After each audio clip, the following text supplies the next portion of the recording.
Hey, I'm Phil Wickham, and you're watching 117 TV.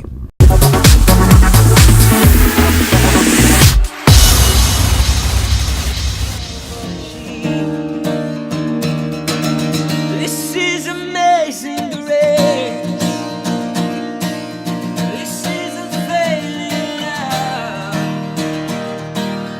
That you would take my place. That you would bear my cross. Well, his is a name that has become synonymous with relevant worship music, and this is Phil Wickham, and we're so glad to have him on 117. Great to see you. Good to see you too. It's good to be on. Yeah, he's doing a little bit of a media tour. You've been a little bit of everywhere. Yeah, the last couple of days has been something different every 20 minutes, but it's great to be on 117. Well, thank you so much. So this is the brand new album. It is called The Ascension. So tell us a little bit about, there's some meaning in the title of the album, isn't there? Yes, well, I've grown up in a Christian home, and I've just grown up loving the Psalms, the book of Psalms. I think as maybe my heart, I'm a worship leader, and reading what David, how he worshipped, and both sorrow and joy, I love it.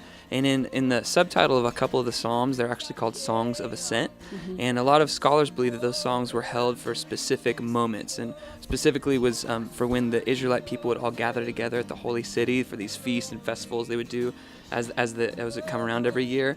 Whenever you're walking to Jerusalem, whether coming from the north, east, south, or west, you're going to be going uphill into Jerusalem. And so as they would ascend these hills with their communities and their neighbors and their families, they would sing these songs of remembrance and worship and expectation. And I just thought that was a beautiful picture of the people of God singing all these special songs, like going up into His presence. And I just thought, man, that's beautiful. But what does a song of ascent look like for us today? A song because when we gather together, God is there, because we are His temple, we are His people, we are His church. And so some of these songs are modern songs of ascent, and there's the idea of running into God's presence and wanting more of Him in our lives and diving deeper and reaching higher for Him, and not just settling here, but continuing in this race, this walk, this journey with God.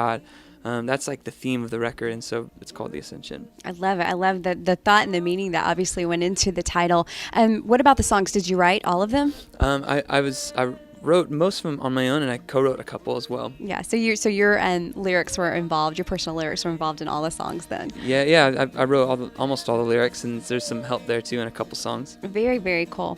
Well, tell me a little bit about growing up. I know you grew up in a Christian family, but also a family that there was a lot of music in your household growing up. And how did it kind of influence you and the worship leader you've become? I mean, it was a massive influence, like practically speaking, just because when we moved from Orange County to San Diego, my dad went from being a worship leader at a church in Orange County down to one in San Diego, and so we moved right at the end of 6th grade for me, and so that left me with the whole summer of having no friends around and nothing to do, but we had like 4 acoustic guitars laying around the house, and so my dad just said, hey, maybe you should learn how to play guitar this summer. So the guitar became my best friend, and I just started playing, and the only chord charts we had around the house were these worship song sheets, because my dad was a worship leader, and so he started giving me all the easiest ones to play, which thankfully there's a lot of worship songs that only have like 2 chords in them.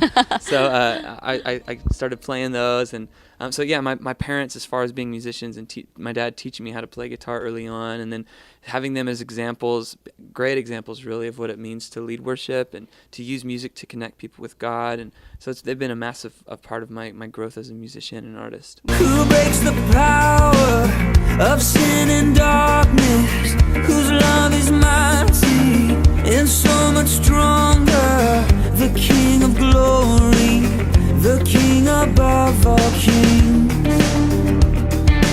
So the very first song off the album is called This Is Amazing Grace. We were laughing, not to be confused with Amazing Grace. Yes, there is a song, you might have heard Amazing Grace before. I didn't write that one. But a song called This Is Amazing Grace. Is equally good. Yeah, it's the first single on the record.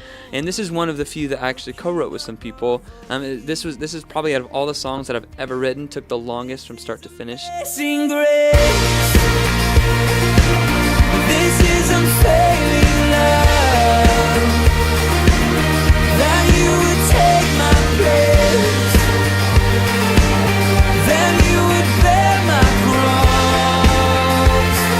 cross. I actually started this song with a guy named Josh Farrow, who used to be in a band called Paramore, which is a pretty well-known band, and he wanted to just write a worship song. So we got together and wrote a song called This Is Amazing Grace, at least the first version of it, and then we recorded a really cheap-sounding demo, And he took that MP3 away, and I took one, and I guess he shared it with a friend, who shared it with a friend, who went to the UK and shared it with a friend, and that guy shared, and over the 3 years, it finally found its way to a church called Bethel in Redding, California, where there's a lot of great music coming out.